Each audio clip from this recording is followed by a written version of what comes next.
kematian dalam kehidupan daripada manusia itu tidak pernah menjadi suatu konotasi yang baik, ya. Semua yang berkaitan dengan mati itu adalah selalu arahnya pada akhir.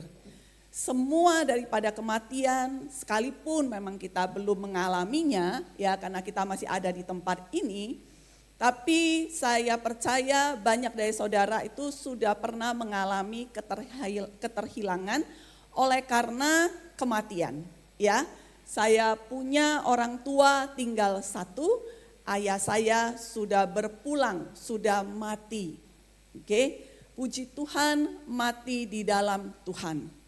Kemudian daripada kakak saya, kami 10 bersaudara, kami sudah tinggal berdelapan, ya.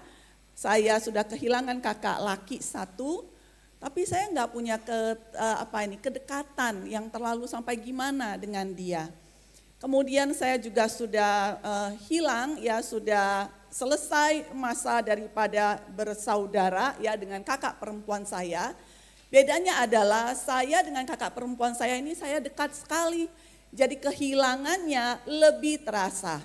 Dia bukan pergi jauh, dia bukan karena sudah lama gak bisa ketemu. Saya dengan keluarga saya itu sangat amat jarang ketemu. Karena saya ini dari tanah Sumatera.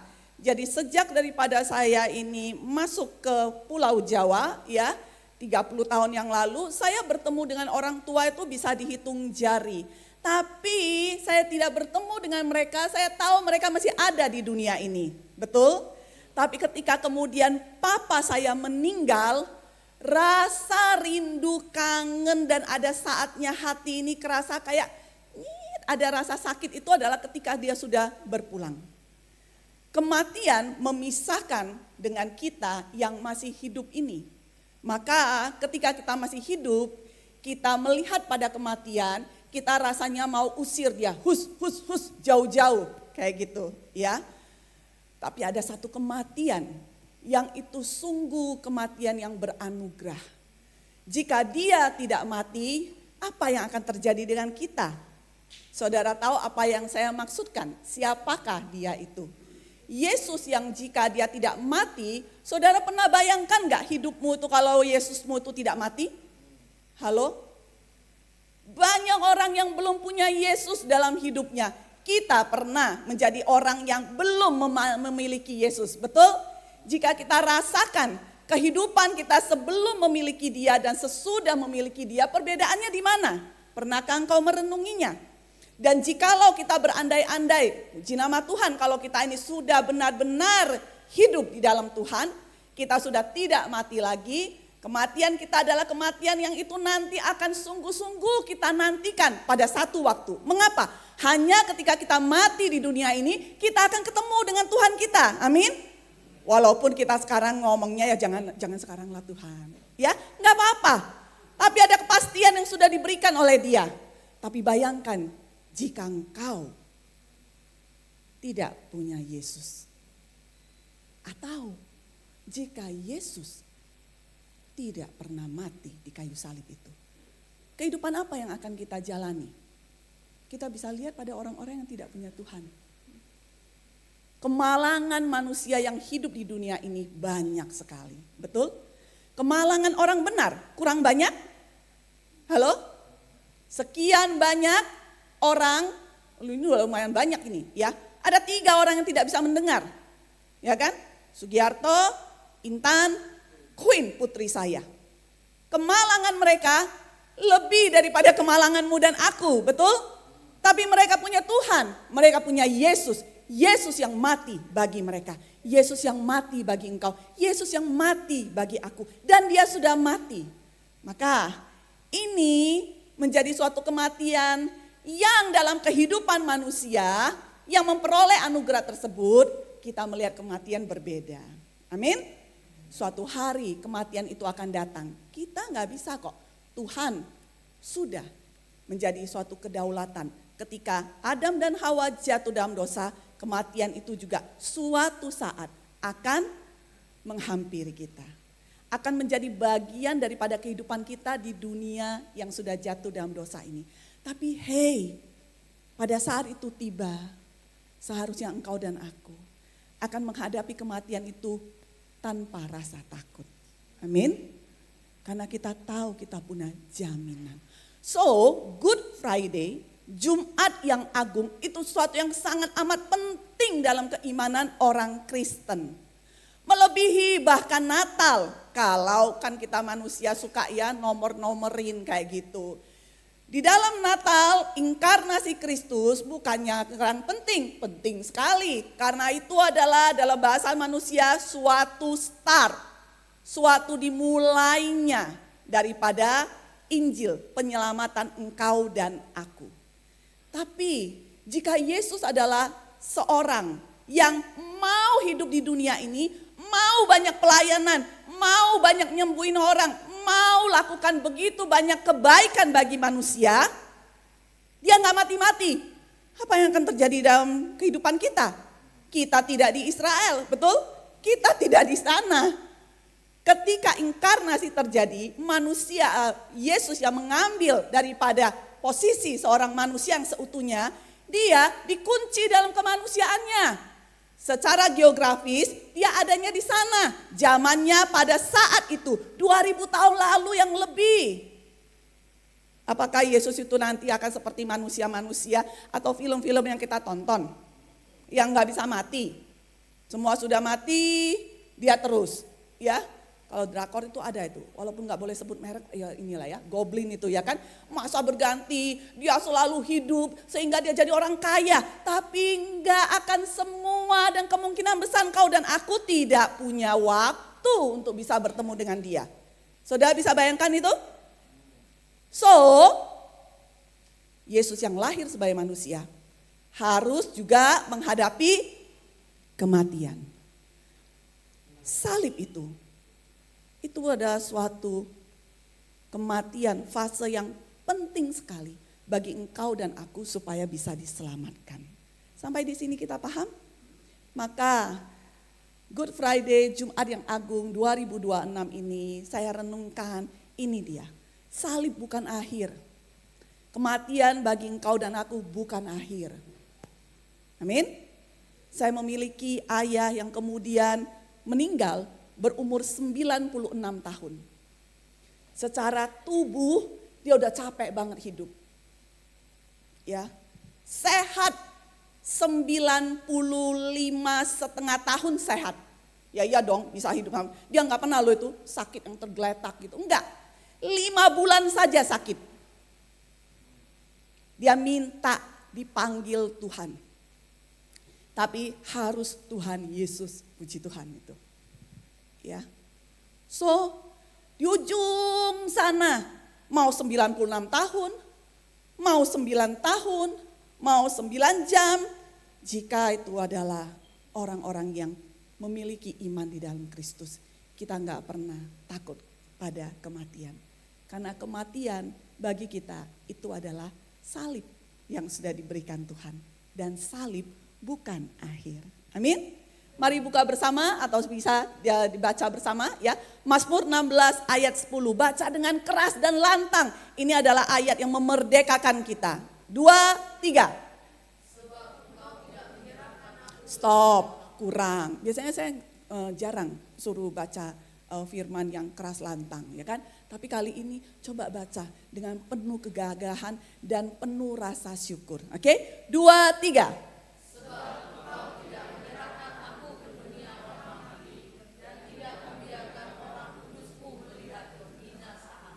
Amin. Ini ditulis oleh Raja Daud. Dari kitab apa? Tuh ada, Mazmur. Kitab Mazmur adalah kitab daripada perjanjian lama. Tapi daripada nas ini ditarik kemudian kepada salah satu daripada Rasul Kristus, yaitu Rasul Petrus. Di dalam Kisah Para Rasul 2 ayat 27, ini di luar dari PPT. Multimedia tolong tampilkan Kisah Para Rasul 2 ayat yang ke-27. Kalau tidak saudara juga bisa buka ya daripada gadget saudara ini. Oke. Ini dia. Ini dikatakan oleh Rasul Petrus. Baca sekali lagi. 2, 3.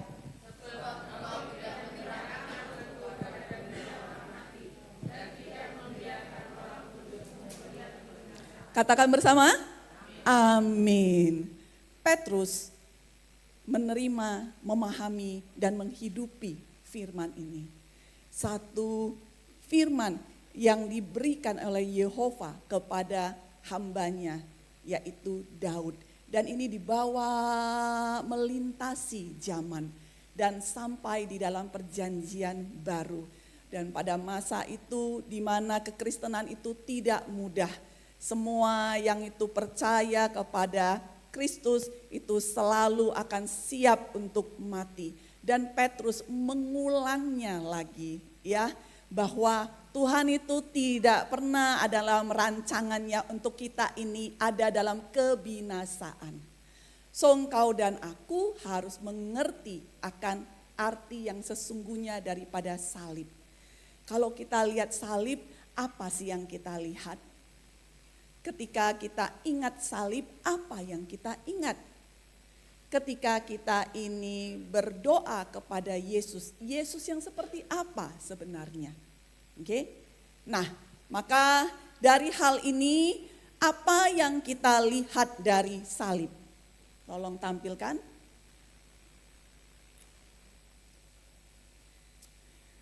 Kalau salib itu Jumat Agung ya.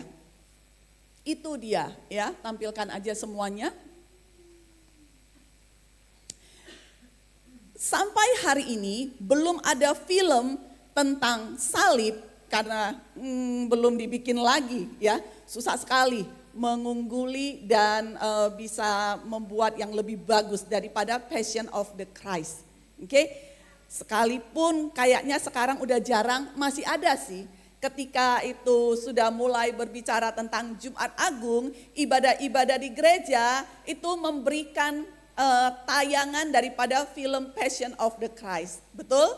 Ya. Dan itu ditayangkannya bukan di layar tancap atau nobar, ya kan? Tapi di gereja. Datang ibadah Jumat Agung, ya kan? Kemudian kita melihat boleh mungkin 5 menit, 10 menit, cari scene-nya yang paling sadis. Hampir gak ada sih yang bisa menahan air mata. Ada yang berhasil menahan, tapi bukannya karena gak pengen nangis. Betul ya? Kalau sampai enggak, aku gak nangis, bertobat kalau itu, kamu kebangetan. Ya kan, nonton film yang anjing mati aja bisa nangis, nonton Passion of the Christ gak nangis ya kebangetan. Betul? Tapi berapa lama sih itu bisa diulang? Halo? Itu hanya untuk menggugah kita setahun 1 kali. Tapi jika kita tidak berhasil, tidak paham makna yang sesungguhnya, nanti itu gak akan tahan, udah habis tuh masanya. Tapi sesungguhnya daripada Jumat Agung, satu proses Yesus kita itu menuju pada disalib, mengalami semua siksaan dan hal yang gak enak, ya. Saya kasih 4. Oke, saya nggak tahu sih kenapa kok saya suka 4 ya. Mungkin saya agak lama ada di bawah kutub 4 ya. Dulu waktu masih Cimet, Cina Medan dari sana gitu ya. Angka 4 itu angka yang nggak mau gitu ya kan. Saudara naik lift aja nggak ada angka 4 toh gitu ya. Angka C itu mati lagi ya kan. Saya di dalam Tuhan mengalami kemenangan. Jadi poin saya kok sering 4 ya. Nah itu dia salah satunya ya. Itu. Di dalam Jumat Agung, ya nanti saudara baca kitab Injil dan kisah para rasul juga diceritakan, dinarasikan. Tapi kalau di kitab Injil itu diberikan sebagai suatu gambaran yang lebih ini ya, lebih berbeda lah gitu. Oke, itu adalah Yesus yang ditolak, artinya engkau dan aku yang juga dalam kehidupan manusia itu akan mengalami ketertolakan. Sekarang atau sampai besok-besok, ya kan? Jarang-jarang itu ada orang lamar kerja 10 diterima gitu. Jadi kalau saudara ngomong seumur hidup saya nggak pernah mengalami ketertolakan gitu.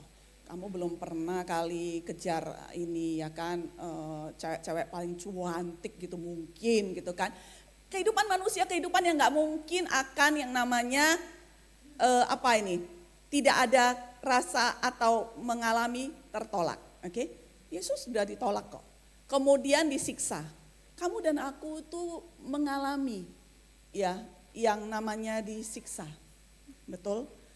Puji Tuhan kalau itu tidak yang sebutannya abusive ya, penganiayaan. Tapi ada siksaan di dalam kehidupan manusia engkau dan aku. Itu. Saya nggak punya waktu untuk yang menjelaskan yang ini, tapi saudara tahu yang saya maksudkan, gitu, ya. Cewek mau kurus itu juga mengalami penyiksaan, ya enggak? Itu hal yang lebih arahnya lucu gitu. Dalam kehidupan ini, wow, halo, nggak mudah. Putra saya minggu depan akan pulang dari Dubai, selesai masanya di Dubai. Kenapa? Di sana sedang kena efek dampak perang, gitu ya.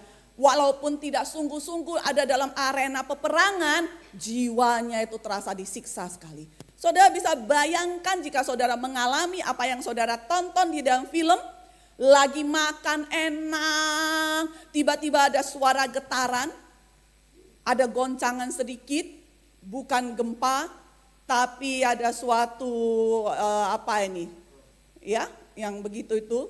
Kemudian mendadak dalam satu ruangan ini, ya satu ruangan itu, bukan ini, ya.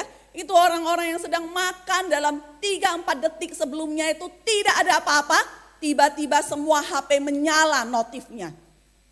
Sudah settingannya dari pemerintah gitu. Notif langsung nyala. Suasananya langsung hening. Vibes-nya langsung beda. Jiwa ini tersiksa.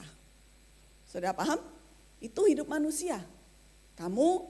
Saya tidak tahu kamu mengalami yang namanya siksaan seperti apa. Kemudian apalagi disalib. Halo, Jumat Agung yang kita lihat itu disalib. Mungkin sekarang kamu nggak disalib, tapi kamu dan aku harus menanggung salibnya Kristus. Amin. Tapi ketika kita mengalaminya sekarang dalam kehidupan kita, itu salib yang sudah tidak terlalu berat lagi, hanya dibutuhkan untuk kita ini mau. Tapi salib yang 2000 tahun yang lalu yang dialami oleh Yesus itu yang seharusnya engkau dan aku alami. Ini harus dipahami dulu. Kemudian apalagi? Mati. Kita manusia melihatnya itu. Dan itu adalah sesuatu yang kita belum paham secara POV-nya Tuhan. Oke? Slide berikutnya. Nah, itu dia. Jadi 4 hal yang tadi itu dan kemudian dalam kehidupan kita ini dia. Mengenai daripada Jumat Agung itu ada rasa suatu gelap, sunyi dan penuh kekalahan. Itu kalau manusia. Makanya ada beberapa orang yang belum terlalu paham dengan arti salib yang sesungguhnya. Berusaha membela Tuhan. Bahwa aku gak terlalu suka, rasanya kayak ada sesuatu yang kurang di tempatnya ya. Kok Yesus disalib itu kan kalah gitu. Dan kalau dengar-dengar katanya secara sejarah ya, itu ketika disalib itu benar-benar tidak ada sehelai kain pun yang menutupi. Nah kalau sekarang kan ya gak enak dong, ya kan masa itu patung Yesus yang ada di kayu salib itu dan gak ada ditutupin di sininya. Kita manusia itu selalu kayak rasanya risih gitu loh. Maka kita berusaha untuk menambahkannya. Tapi ada maksud Tuhan. Mengapa salib itu pahit dan salib itu yang dipilih. Saudara bisa membayangkan apa yang Yesus kita alami? Seperti apa sesungguhnya salib itu? Maka kita rasanya itu kalau salib, aduh itu penuh kekalahan dong, gitu, ya kan. Tapi kamu harus paham maksud Tuhan. Slide berikutnya. Kalau sudut pandangnya Tuhan, perspektifnya Allah, Jumat Agung itu tentang apa sih? Itu bukan tentang kegagalan. Hanya orang yang gak paham dengan rancangan daripada Allah yang tidak terselami hikmatnya. Maka kita merasa bahwa gagal. But absolutely not. Oke, kemudian apa lagi?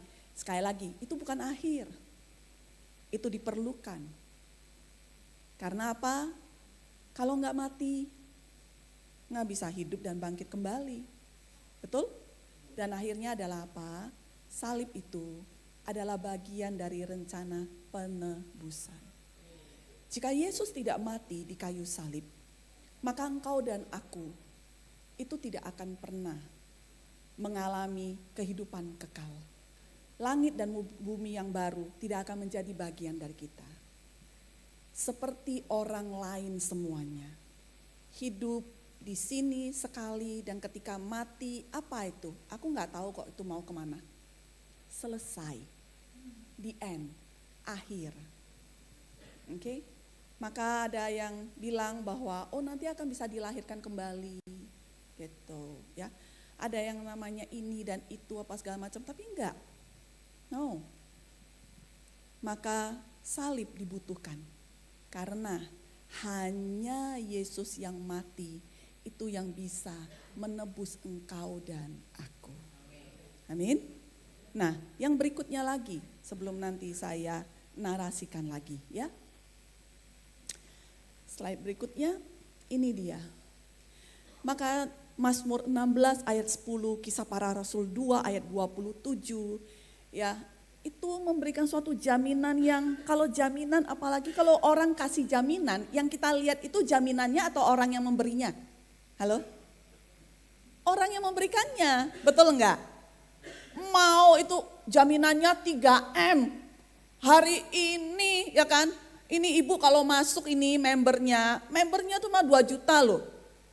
Tapi nanti gantinya 2M. Wow, kalau jaminannya 2 juta jadi 2M siapa yang gak mau? Tapi yang kita lihat kan bukan itunya. Kita lihat siapa yang ngomong, betul? Siapa yang ngasih. So, Bapa kita, Tuhan kita, dikatakan apa? Aku tidak akan menyerahkan dia kepada kematian selamanya. Siapa yang tidak akan diserahkan? Kristus, Yesus. Makanya hari ini kita berbicara tentang kematian. Hari Minggu kita akan berbicara tentang hidup dan kebangkitan. Enggak boleh di skip. Masa belum tahu-tahu udah bangkit. Lah bangkit dari apa? Mau mati aja enggak?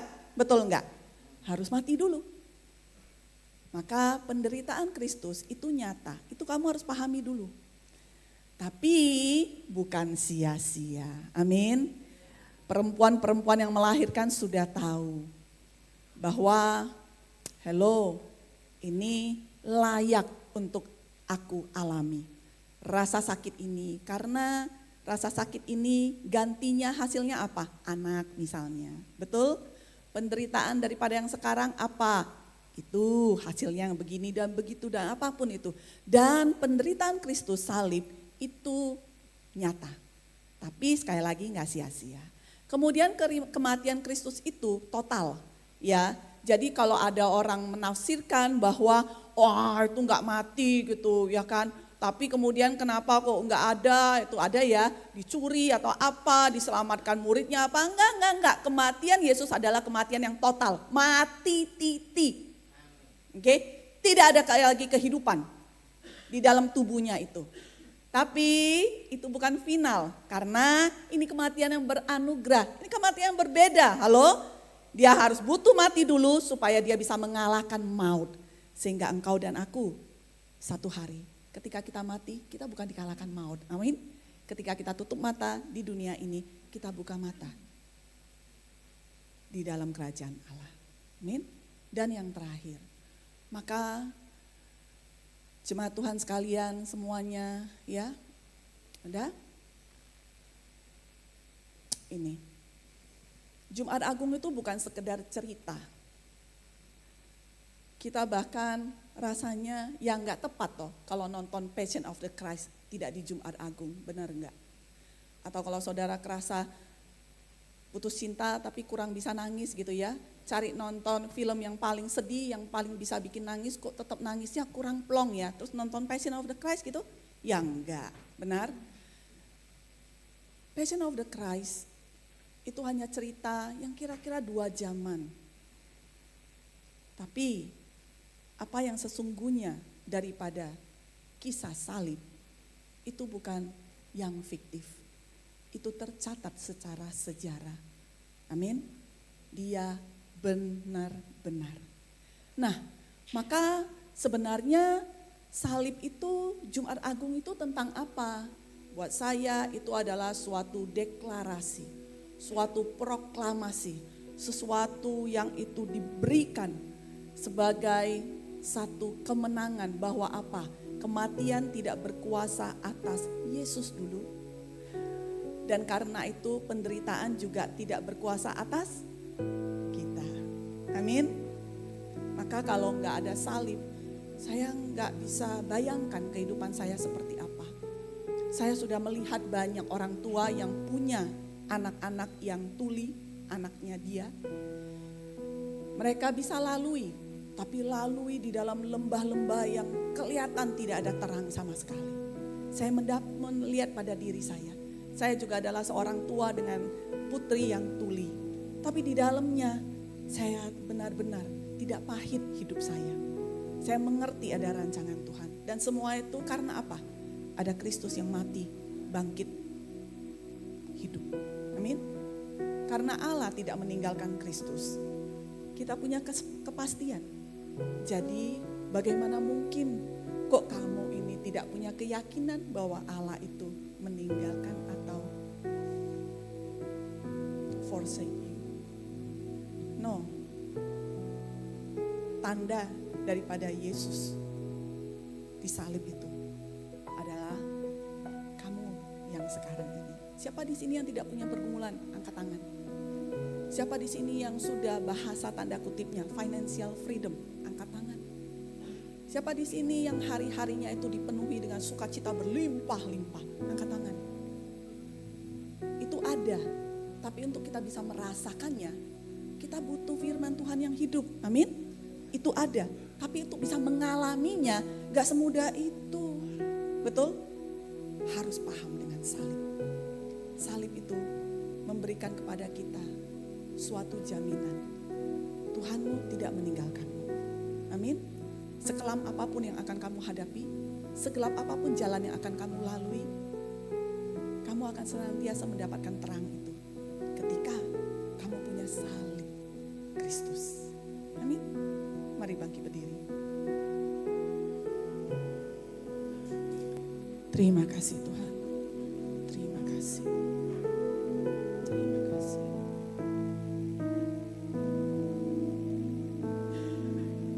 Mari ambil waktu teduh sejenak sebelum kita masuk pada perjamuan kudus.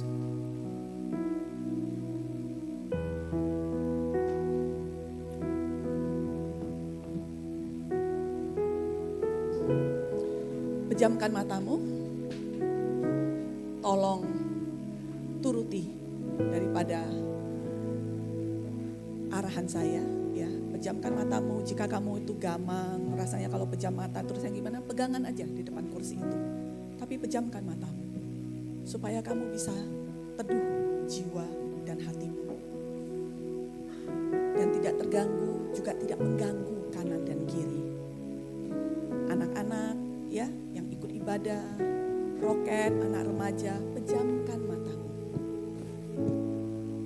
Kemudian arahkan daripada pikiranmu. Pikirkan tentang salib itu. Bukan tentang cerita Passion of the Christ yang seperti apa. Tapi munculkan secara visual dalam memorimu 2 batang kayu. Yang satu vertikal, yang satu horizontal, salib itu. Belum ada siapa-siapa di atas salib itu. Hanya salib. Dan apa yang kamu bisa definisikan ketika kamu melihat salib itu? Baru kemudian kamu arahkan lagi jiwa dan pengetahuanmu, akal budimu.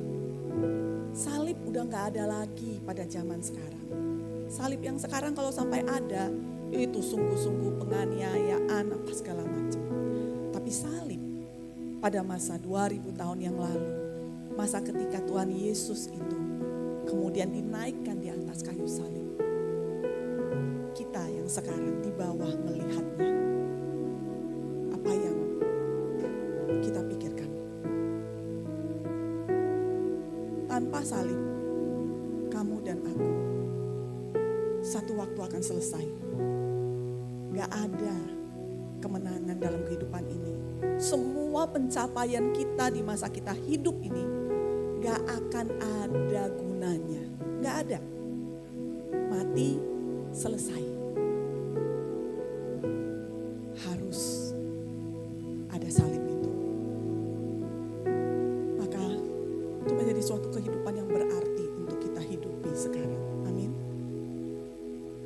Bapa, hamba-Mu berdoa. Kami semua berdoa. Kami mohon kepadamu ya Tuhan. Bukan untuk kami dikurangi masalahnya. Bukan untuk kami ini mengalami hanya hal-hal yang menyenangkan saja. Bukan untuk kami meminta berkat yang sesuai dengan apa yang kami mau. Tuhan, tanpa Engkau pun semua manusia mengalami rupa-rupa penderitaan.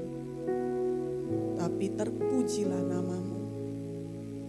Kami menaikkan ucapan syukur kami atas salib-Mu. Sehingga hari ini begitu banyak penderitaan yang kami harus alami lalui. Tapi kemenangan itu menjadi suatu jaminan yang pasti. Kami bersyukur ya Tuhan. Kami akan mengalami kekalahan-kekalahan dalam kehidupan ini. Itu suatu hal yang berupa fakta. Enggak, bukan berarti menjadi anak Tuhan itu jalan di atas emas. Tidak. Kami ada di dunia yang sudah jatuh dalam dosa ini. Ada masa-masa kehidupan kami mengalami kekalahan. Tapi sekali lagi, terpujilah Engkau ya Tuhan. Terpujilah salib-Mu. Karena satu kemenangan yang tidak akan pernah itu lepas dari bagian kehidupan kami adalah kemenangan atas maut. Kami bersyukur bahwa kami tidak diserahkan kepada kebinasaan. Bahkan Kau tidak mengizinkan kami melihat kebinasaan. Dan semua itu oleh karena salib-Mu. Maka kami bersyukur ya Bapa, sebagai anak-anak-Mu, sebagai hamba-hamba-Mu, kami mengucap syukur. Terima kasih karena Engkau menjalani salib itu. Karena Engkau taat kepada kehendak Bapa. Maka kami semua tidak akan mengalami kematian yang kekal. Sebaliknya, kami memiliki kehidupan yang kekal yang menantikan kami. Maka hamba-Mu berdoa ya Tuhan, kiranya setiap daripada umat-Mu hari ini, di ruangan ini, besar kecil tua muda, tidak ada satupun yang tidak menerima kebenaran firman-Mu. Kami enggak hanya mengecilkan daripada pribadi-Mu dengan kami meminta berkat-berkat materi semata. Enggak Tuhan. Kami mengucap syukur bahwa Tuhan adalah Tuhan yang baik, memberi lebih daripada yang kami bisa bayangkan. Maka kami bersyukur pada malam hari ini. Terima kasih untuk perenungan firman.